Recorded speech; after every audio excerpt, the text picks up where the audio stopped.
శ్రీమాత్రే నమ. హరి ఓం.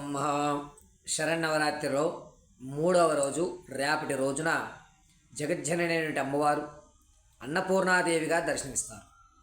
ఈ అన్నపూర్ణాదేవిగా ఉన్నటువంటి అమ్మవారికి దద్దోజనం కానీ పెరుగు ఆవడలు కానీ నైవేద్యంగా సమర్పిస్తారు.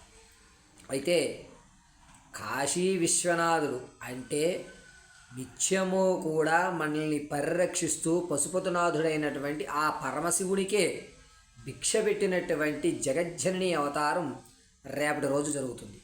కావున దద్దోజనం కానీ పెరుగు ఆవడ కానీ నైవేద్యంగా సమర్పించి, మీకు దగ్గరలో ఎక్కడన్నా కనుక కాలభైరుడు అంటే ఒక కుక్క ఏదన్నా కనబడితే దానికి నైవేద్యంగా సమర్పించేసి కొంచెం నైవేద్యం పెట్టి, కాలభైరవ సర్వధం రక్ష రక్ష మాం, మహాదేవి పాహి పాహి మాం అని చెప్పుకుని ఆ తదనంతరం సాయం సంధ్య వేళ కానీ లేకపోతే మధ్యాహ్నం వేళ కానీ కుటుంబ పర్యంతము కూడా చక్కగా కూర్చుని ఆ యొక్క మిగిలిన ప్రసాదాన్ని స్వీకరించినట్లయితే కనుక కాశీ విశ్వనాథుని అనుగ్రహం కటాక్షం పరిపూర్ణంగా జరుగుతుంది.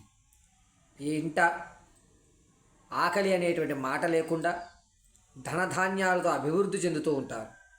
రేపటి విశిష్టమైనటువంటి కాశీ విశ్వనాథుని యొక్క మహాదేవి అన్నపూర్ణ అవతారాన్ని చక్కగా అందరూ కూడా ఆ యొక్క అమ్మవారి కృపా కటాక్షాలకు లోబడగలరని కోరుతున్నాం.